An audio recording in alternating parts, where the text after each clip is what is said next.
जाने के लिए पेड़ों के पत्तों का सहारा लेना पड़ता।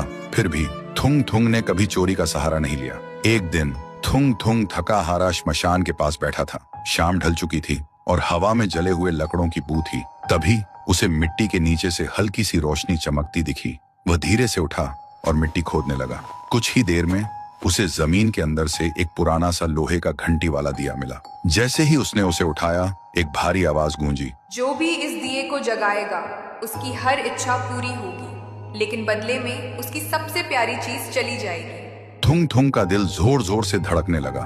वह मन ही मन सोचने लगा, सबसे प्यारी चीज मतलब क्या? वह घर लौटा और बीवी को सब बताया। बीवी ने ध्यान से सुना। उसकी आंखों में डर भी था और थोड़ी सी उम्मीद भी। फिर बोली, 3 दिन से बच्चा भूखा है, क्यों ना पहले खाना मांग ले। थुंग थुंग ने कांपते हाथों से दिया जलाया और धीरे से बोला, हे दिए, मेरे भूखे बच्चे के लिए अनाज दे दो, बस पेट भर खाना दे दो। अचानक पूरी झोपड़ी अनाज और रोटियों से भर गई। बीवी खुशी से रो पड़ी।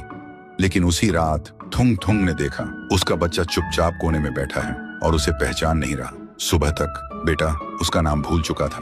थुंग थुंग टूट गया, लेकिन घर में अनाज था और भूख खत्म हो चुकी थी। उसने खुद को समझाया, बाद में बच्चे का इलाज करवा लूंगा।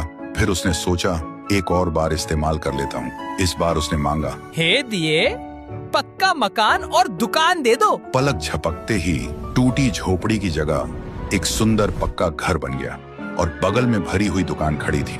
थुंग थुंग खुशी से बीवी के पास दौड़ा, लेकिन उसने देखा उसकी बीवी पत्थर की मूर्ति बन चुकी थी। थुंग थुंग चीखता रहा, रोता रहा और कोने में रखा वह दिया हंसता रहा, क्योंकि शर्त वही थी, हर बार सबसे प्यारी चीज खोना। अब थुंग थुंग के पास बड़ा घर था, पर वह पूरी तरह अकेला पड़ गया था। वह रोते हुए पत्थर बनी बीवी को गले लगाकर बोला, मुझे ये अमीरी जिंदगी नहीं चाहिए।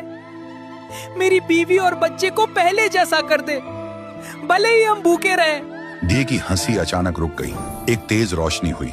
जब रोशनी हटी, न पक्का घर था न अनाज का ढेर। फिर वही पुरानी टूटी हुई झोपड़ी थी, लेकिन सामने उसका बच्चा खेल रहा था और बीवी मुस्कुरा रही थी। थुंग थुंग ने सुकून की सांस ली और उस मनहूस दिए को वापस श्मशान ले जाकर मिट्टी में हमेशा हमेशा के लिए दफन